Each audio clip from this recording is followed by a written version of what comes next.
Ya, masih besar itu ikut itu enggak ada nyalain kayaknya. Nyala mic-nya. nyala kok. Oke. Vessel training itu di akhir ya, saya nggak pindah nanti bisa bertahan di situ semua itu. Ya, di situ vessel nggak belum ikut FPL ya, ikutnya yang FPC ya. Iya. Jadi sih ya, sebelumnya itu kita udah lakuin, tapi kata kita itu kayak sempat dijelasin soal Zoom kayak gitu. Vessel juga banyak nanya sih, terus dimarahin sama karena kita misalnya gini, kadang kita kasih tahu tuh dari mana ya, dari nanya terus dari mana bisa tahu, oh iya benar juga ya gitu. Nah jujur sih ya bagus sih, soalnya kan ngebantu tim IT juga karena semua orang pengetahuannya itu kan berbeda ya, kayak contohnya Zoom kayak gitu. Nah di FPC itu dijelasin juga cara pakai Zoom kayak gimana, Zoom kayak gimana, daftar kayak gimana. Jadi yang semuanya tanya-tanya ke tim IT udah cara pakainya udah dijelasin kayak gitu. Terus ya nanti bisa tambahin rumus spreadsheet ya, nanti bisa dijelasin juga. Itu bisa rumus-rumus yang gampang-gampang gitu. Nah itu bisa juga. Kayak gitu sih. Kalau SPC itu sebelum ikut SPC mungkin karakternya seperti apa? Setelah ikut SPC, oh saya mengerti sesuatu sehingga karakternya berubah. Nah maksudnya ada nggak ilmunya dari sisi pengamatnya? Nah, kok mau minta tadi pengamatnya? Karakternya berubah, mindsetnya berubah juga boleh. Apa mindsetnya?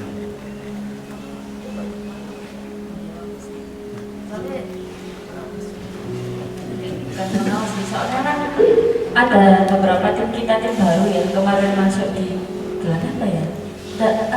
Pertengahan tahun 2024 itu kan juga ikut FPJ, di mana tim ini kan kalau sudah masuk untuk rekrutmen di tahun 2024-2025 ke atas itu kan anak-anak Gen Z yang tipikalnya itu sangat berbeda sama Dini, agak terbalik banyak gitu. Oh iya sih, aku juga Gen Z. Iya Mbak Tin, elitis Gen Z. Elitis Gen Z. Yang generasi yang sudah lebih apa ya? Istilahnya Elitis Gen Z, udah elitis Gen Z. Ya pokoknya lebih berbeda lah, ada perbedaan. Elitis Gen Z Gen Z. kan ada turunannya lagi. Jadi Pertama. ya maaf. Elitis Gen Z. Nah itu juga dengan adanya FPC kita itu jadi bisa lebih banyak inputan sih dari sisi satu, misalnya memahami karakter anaknya ini seperti apa. Jadi ketika kita mau diskusi atau membagi tugas, kita itu nggak salah langkah, karena kadang kalau salah langkah ya bisa berakibat kemana-mana gitu. Terus itu satu, kalau secara tim ya jadi sangat membantu buat kita training, karena di training kan kita juga nggak hanya FPC tapi ada training hard skill yang dari kita juga. Terus kalau secara tidak pribadi sih ngerasanya ya itu tadi ada pengingat sih, ada reminder kalau meskipun udah jadi kayak yang sekarang ya tetap harus belajar, karena kan kadang kita menghadapi kendala-kendala itu antara satu orang sama satu orang yang lain itu kan berbeda. Nah dengan adanya FPC kemarin itu ya memang kita nunggu sih kepingin ikut FPC, terus ternyata sebelum raker walaupun tugasnya ya banyak, jadi sembari mengerjakan tugas FPC. Parah. Ini real ya, maksudnya memang banyak yang harus dikerjakan, tapi itu juga demi kemajuan bersama sih. Jadi yang bisa membagi waktu itu juga, itu sih yang paling terasa. Oke, sama ini. Dulu mungkin karakternya nggak peduli misalnya, tapi setelah ikut FPC atau ikut tim, FPC kan salah satu instrumennya aja. Tapi setelah berjalan, ini dia orangnya berbeda kan, jadi lebih positif, yang lebih peduli, inisiatifnya juga bertumbuh. Bukan hanya dari faktor FPC, tapi ada faktor lain juga yang mempengaruhi dari lingkungannya, teman-teman yang sudah menerapkan FPC misalnya. Nah, ada nggak yang bisa memberikan testimoni soal itu?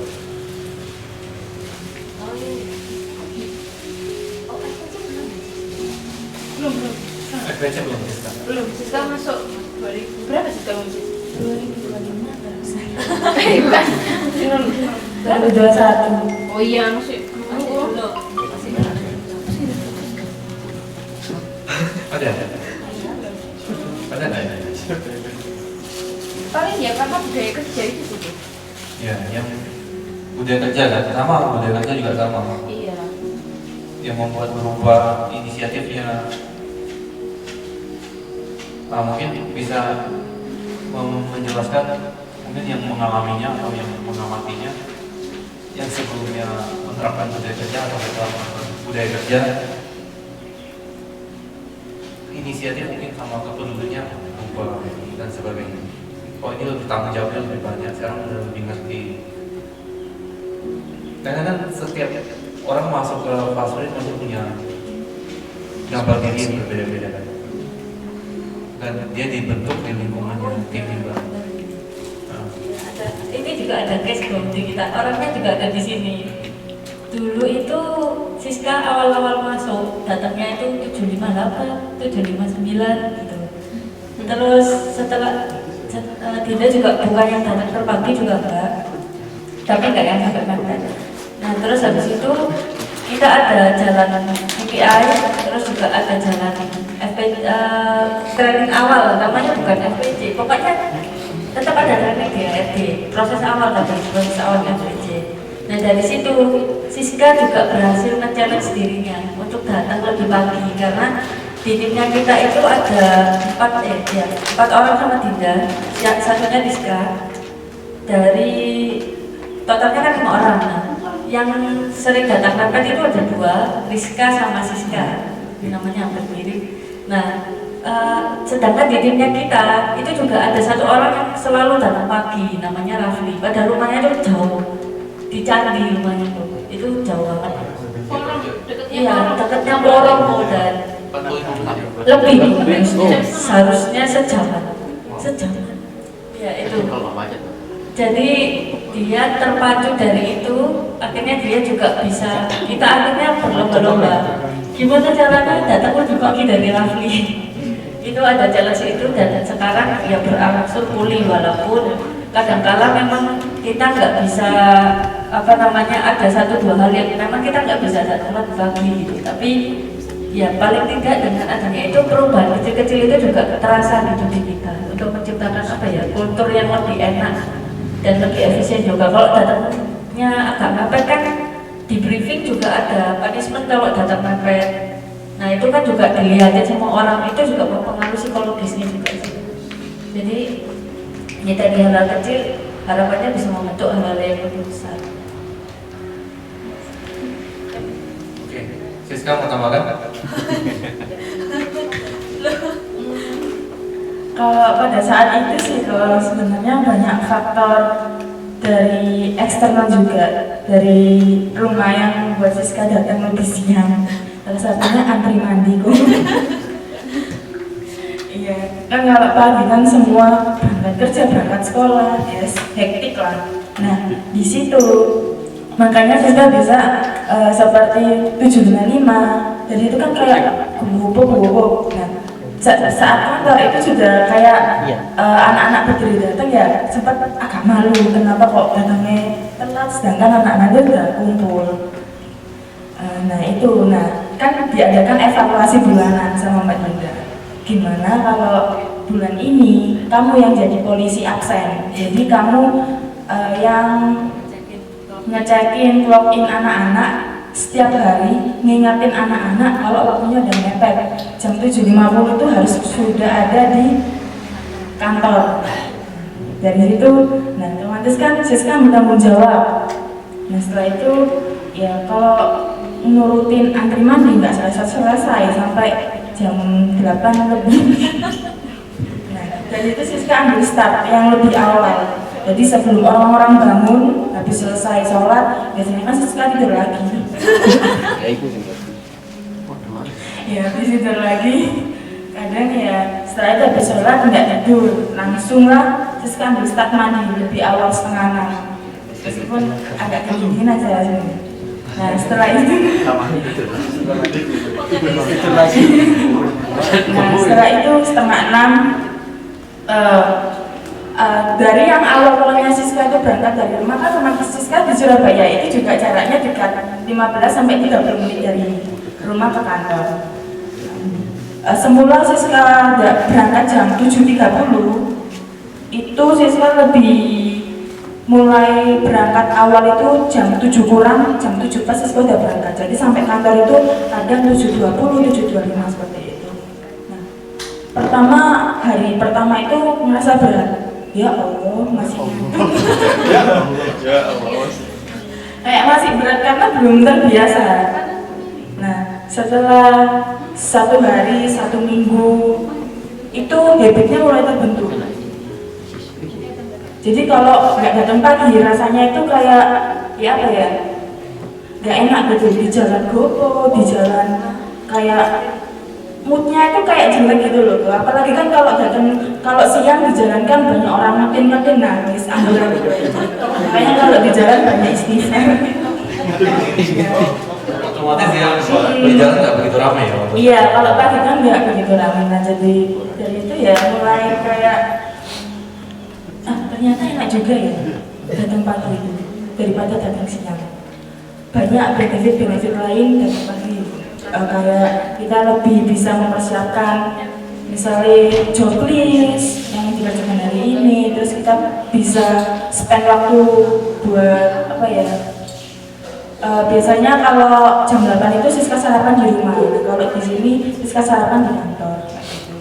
Jadi waktunya lebih banyak buat melakukan start yang awal dimulai kayak gitu. Bisa jadi leader dan punya hari ya. Amin. Karena dimulai dari perubahan karakter, disiplinnya, dan juga lebih banyak lebih karena ketika leader itu tunjuk ya, pasti dia akan memikirkan apa yang akan dilakukan jangka panjang ke depan. Nah, ini adalah saat awal yang positif. Kalau dia bisa datang setengah jam lebih awal, artinya ada waktu mungkin 20 menit untuk memikirkan apa yang harus dilakukan supaya bisa geraknya tuh lebih efisien, lebih cepat. Nah, mungkin bisa memikir sampai lama, ujung-ujungnya bisa memikirkan yang apa yang mesti dipersiapkan 1 minggu. Mulai berpikir apa yang bisa persiapkan 1 bulan. Nah, ini yang ujungnya tuh seperti kalian tuh semua mempunyai pola pikir, bisa memproyeksikan apa yang akan kalian lakukan. Nah, yang kalian proyeksikan ini hubungannya ujung-ujungnya kan ke visi kita. Ujung-ujungnya pada tim kalian kalau membawa tim. Ujung-ujungnya produktivitas kira-kira rutinitas saya bisa nggak nih? Saya konversikan ke menjadi aplikasi misalnya. Lebih banyak mungkin kalian mau ekspor yang tugasnya ChatGPT supaya kalian pakai terus. Jadi semua akan membuat kalian menjadi cepat bertumbuh, grow kan, the year of grow. Tetap setiap tahun itu kita nggak berhenti hanya tahun itu ya. Kayak the year of grow and multiplication itu berjalan terus. Itu yang visi tahun 2023 yang kita canangkan tidak dilakukan, tapi itu nggak berhenti sampai 2023 di Desembernya. Dan kalau kita lihat di kantor, temanya kita tuh tiap tahun ditangkap, karena itu adalah berkelanjutan kayak seperti milestone-nya tema tahunan kita, dan semua itu tetap aktif. Makanya kendaraan kita di tahun 2024 tuh gambarnya kan benderanya ini kan 2023 itu bawa terus. Jadi apa yang kalian pelajari di Rankor 1, 2, 3, 4 sekarang dan kelima itu semuanya saling terkait, saling berhubungan dengan apa yang mungkin kita lakukan hari ini. Kalau ada yang ketinggalan, makanya ini nanti ada beberapa materi yang mungkin penting buat kalian nonton ulang. Ya silahkan nonton ulang, nanti tinggal di-upload. Nah, materi lapor ini selama ini yang di-upload datanya ini ada yang nonton ulang. Oh, biasanya untuk kebutuhan apa? Yang nonton ulang? Evaluasi. Buat evaluasi sama ngerjain tugas ngerjain. Ngerjain ya?